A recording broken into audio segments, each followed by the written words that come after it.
Greenleaf, darlings. Come on, camera. Okay.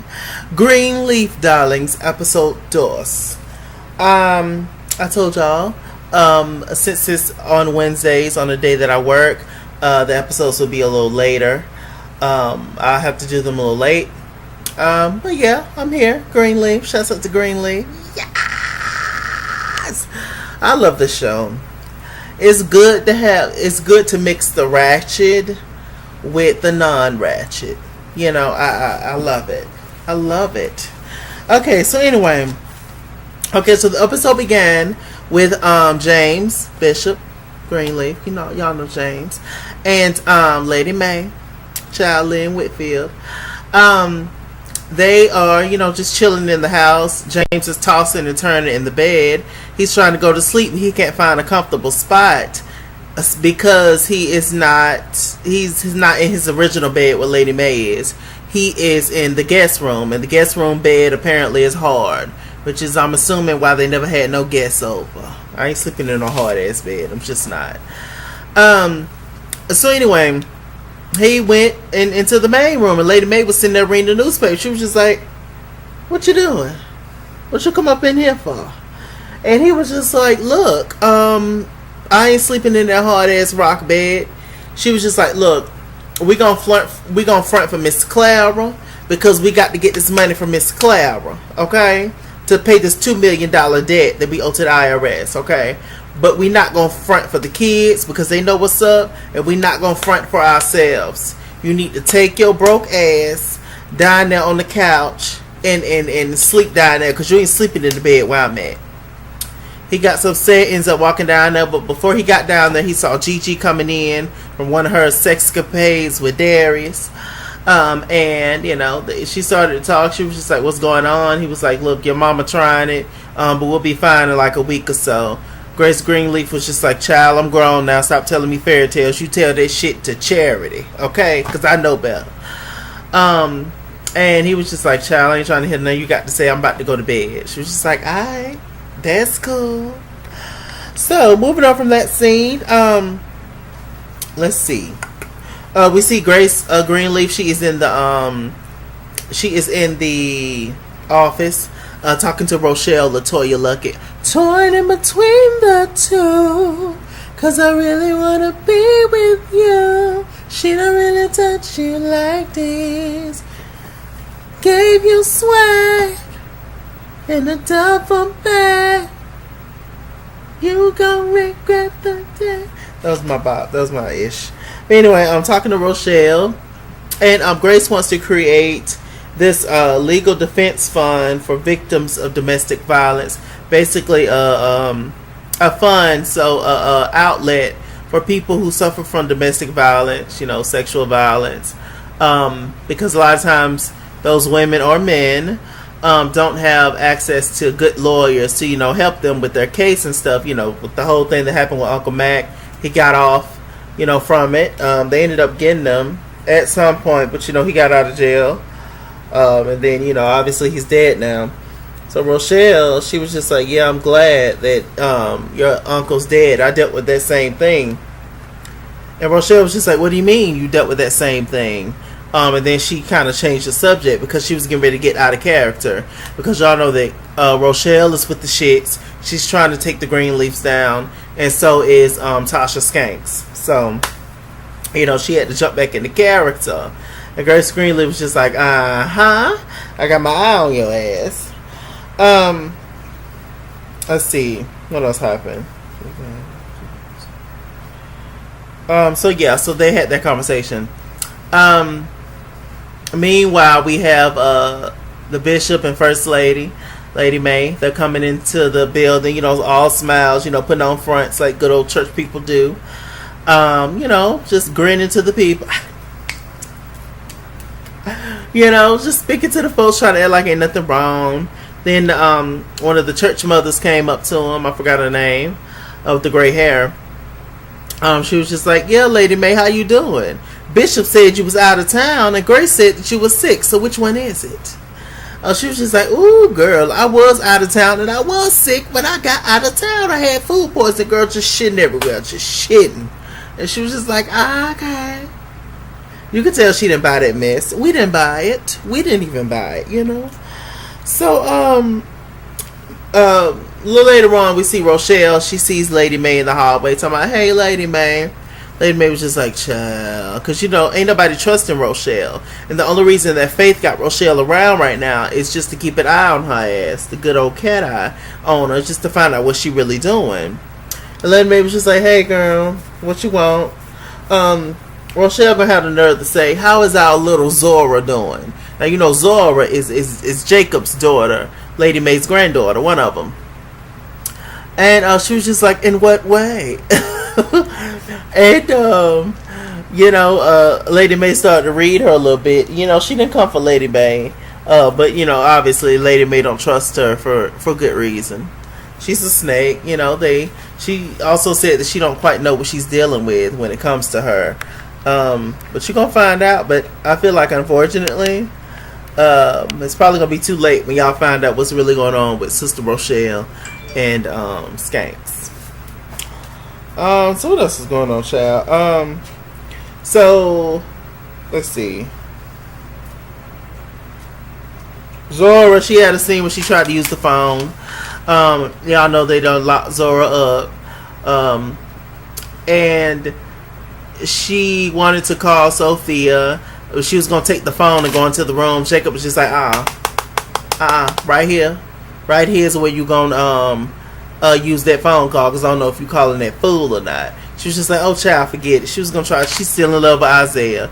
Be knocking her up against the wall, and she's still in love with Isaiah. I just don't know. Beautiful little girl. Okay, so let's see. So Jabari, she had a scene. He had a scene, Jabari, where he was talking to Charity. Let's just go ahead and get Charity all the way out the way.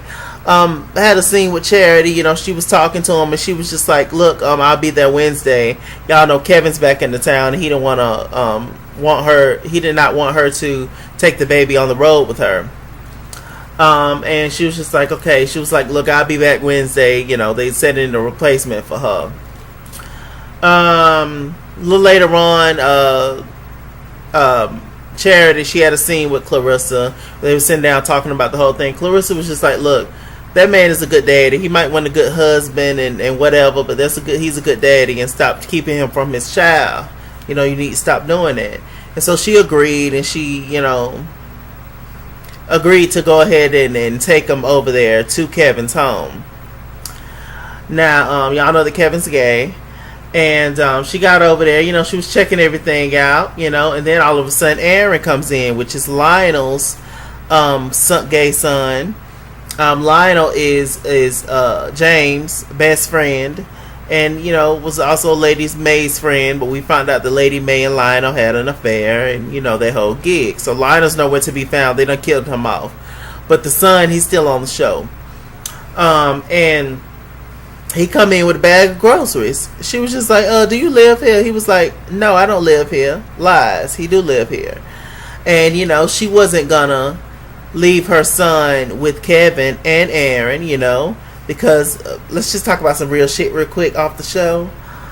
A lot of women's, they cool with the gays as long as their partner's not gay, or they find out their husband is gay, afterwards or during. Hell, that's fucked up.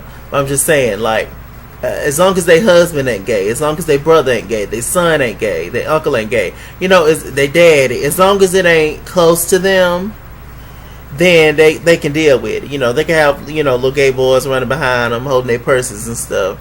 But as long as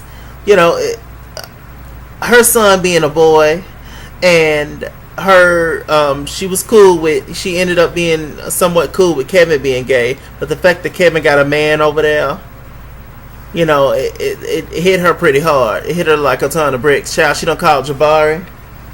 She was like, "Jabari, yeah, I ain't coming back on tour.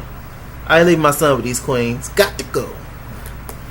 And she hung up the phone from Jabari, and she gonna have the nerve to say, "But Jabari, what about us?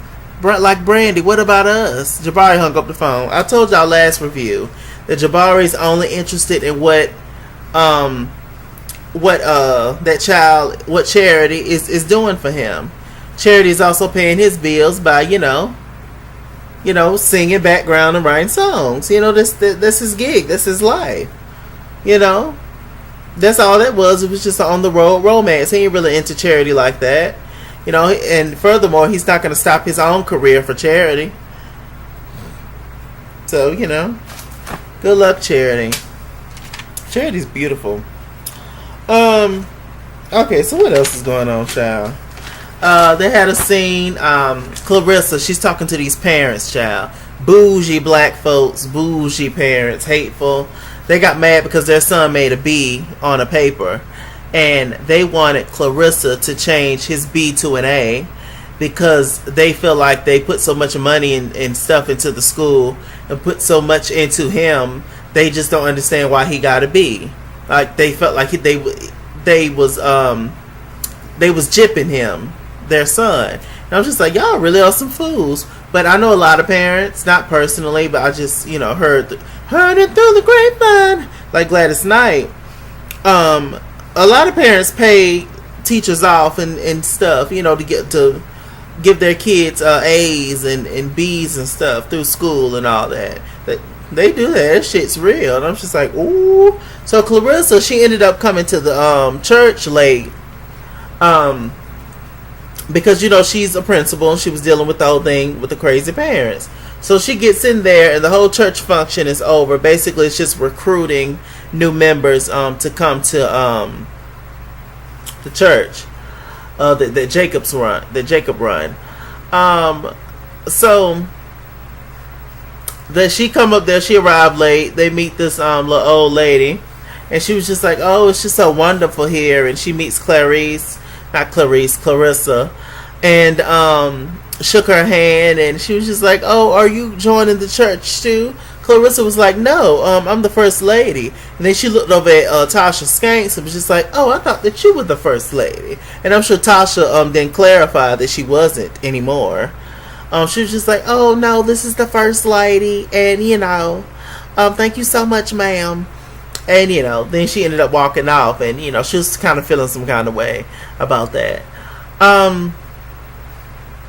What else happened? Tasha's been in and out of Jacob's office a lot, working at je ne sais quoi on his ass. And it's wearing Jacob down. You can tell that he's, men are weak when it comes to sex, most of them. So, it don't take much, to be honest with you. So, just not noticing the little flirty things that she's doing. Like I said, Tasha's up to no good, and so is Rochelle. So she finds Jacob looking at like women's clothing and stuff online, and she was just like, "Ow, Jacob, are you considering a life change?" Oh, Jacob was just like, "No, girl, no. I'm just looking for nice stuff for my wife." So Tasha Skank, she suggested that maybe you should go jewelry shopping for your wife. And they went jewelry shopping. She putting on the jewelry and, didn't want to take it off and being extra, taking pictures and stuff, all calculated. He ended up spending the money on the necklace that he could not afford for Clarissa. Got back home, and this was when she was talking to Charity. And, Charity left, and then he put the necklace around her neck, obviously. And it was beautiful. It was very big, like gaudy type of jewelry, something that Tasha would wear. Not Clarissa. Clarissa's more dainty, more sophisticated, more I guess reserved, elegant, just more sophisticated beauty, when Tasha is from the trap. It's going down. So, that was a sweet scene, and, but Clarissa was just like, "Meet me in the room, Daddy. I got something for you." And Jacob was just like, "Okay." And then there was a picture of Tasha on his phone, and he smiled at it before he deleted it out of his phone. Don't be dumb, Jacob, but Jacob's dumb. I mean, he gonna fall for the shit. We already know. What else is going on? They had a little scene. Zora had a little scene with her cousin, good old cousin Sophia. They were talking, and Sophia let her use her phone because she can't, get on the internet at all. Because they took her phone, child. She's in prison. So she wanted to give Sophia some money so that Sophia can go to Walmart and get her a prepaid phone. Sophia was just like, "Ooh, girl, you think that's a good idea? Why you keep giving me in shit? Like, I'm really the good girl of the family. I'm trying to act right. I'm trying to be good. Like, why you keep giving me in stuff?" And she was just like, "Yeah, so, is you gonna give me that phone or what?" Zora was just like, "Isaiah whoops your ass. He chokes you. He drags you up and down the steps. He set your clothes on fire. He tied you to a tree. Poured gasoline on you. Like, I don't support you with Isaiah. So no, fool. I'm not finna get you a prepaid phone just so you can call that crazy ass boy." And she got mad at Sophia. Sophia was nice enough to get Jacob to at least give her a TV, but she tried to go to certain channels, but they was restricted. I was like, ooh, they's really giving it to Lil Zora, but she deserves it. A little fast ass. I would have whooped her ass. So what else is going on, child? Let's see.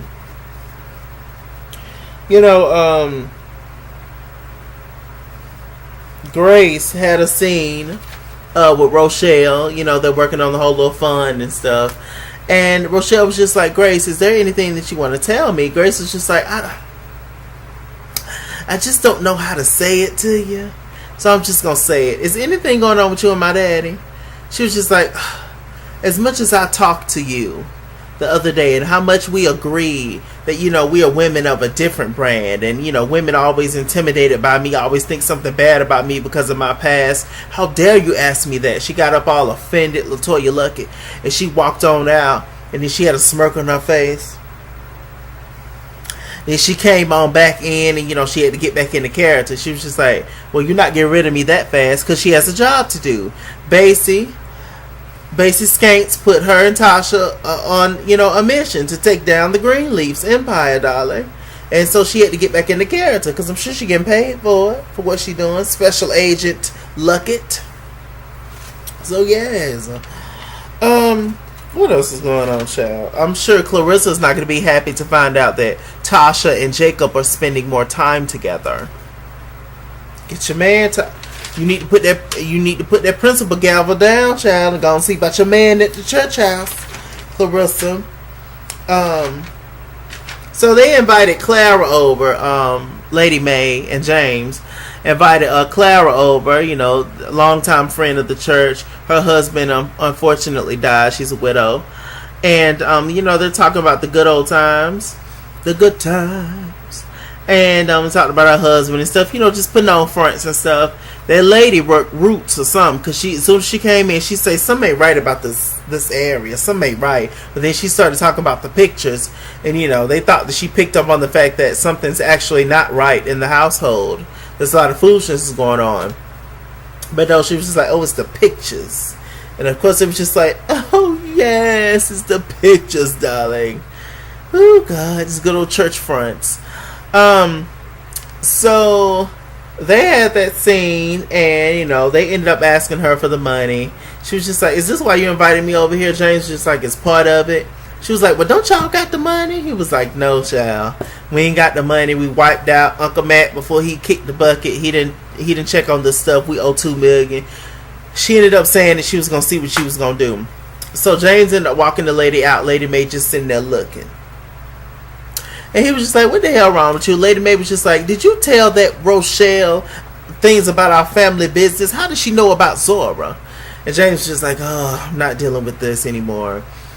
He was like, "So what are you saying?" Like, Lady Mae was just like, "Were you at the Biltmore Hotel with Rochelle and let it slip?" He didn't say anything. He was just like, "I'm not cheating on you." But he was at the Biltmore Hotel when you put him out, Lady Mae. He was. I'm going to tell you he was.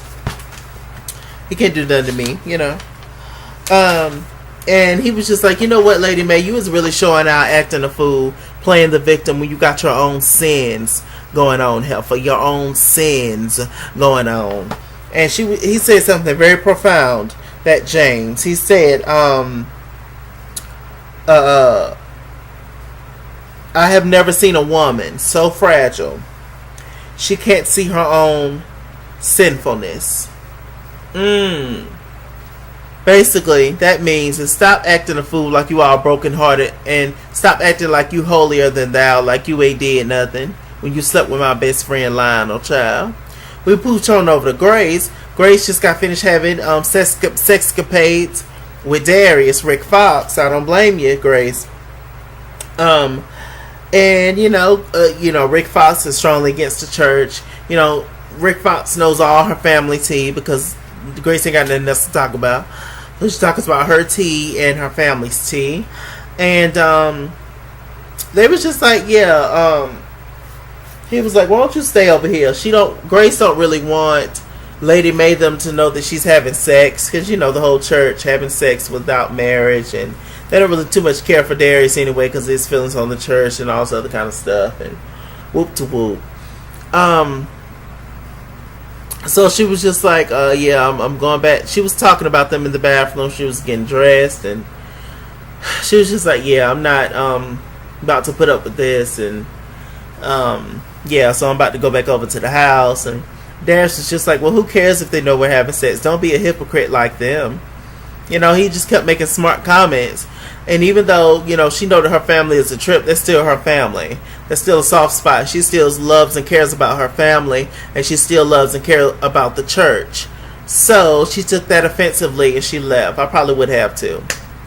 So he just, was just sitting there in the bathroom, child, this thing hard. So she get back to the house. She see the daddy, child. He's sitting there drinking. She was just like, hey, daddy, what's going on with you?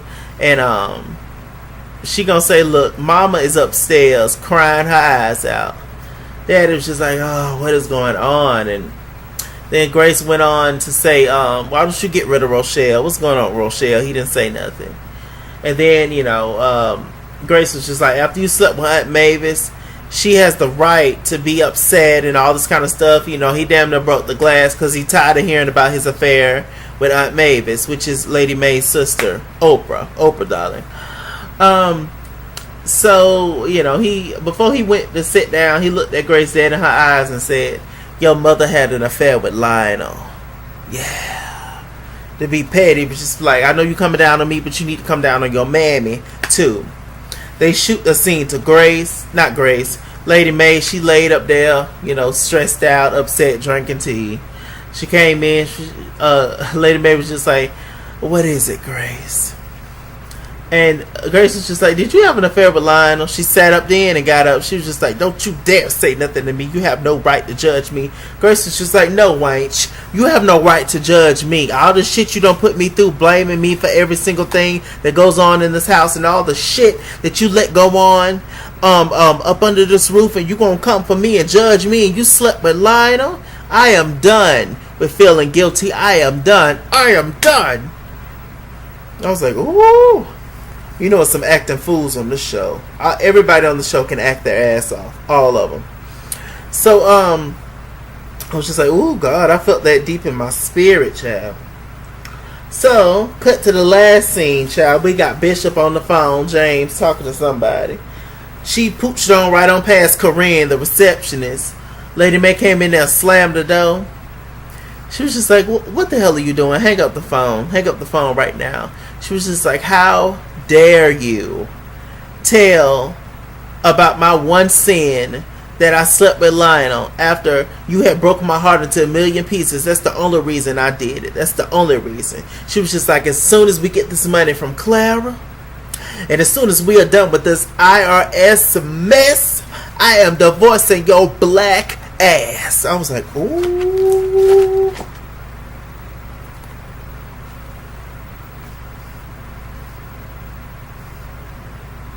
Now she put skin pigment in it. Oh, that was a real moment. That was a real sister girl a brother man black moment. That wasn't a church moment. That was a hood moment. I know Lady Mae was from the tracks. I knew it. That hood came out of her then. And she walked out there, and because he had the man on hold.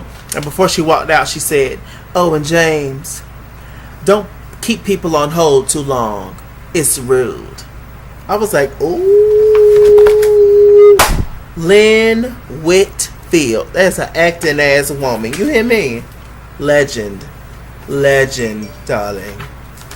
Another black Hollywood legend that don't get her props like she should. Along with Alfre Woodard. Who else? Felicia Rashad. Loretta Devine, Angela Bassett. So many. I can go on and on. Jennifer Lawrence. So many. Slade. It was a great ending to a pretty decent episode. So yes, episode 2, y'all. With that said, I'm Mr. Chalaki.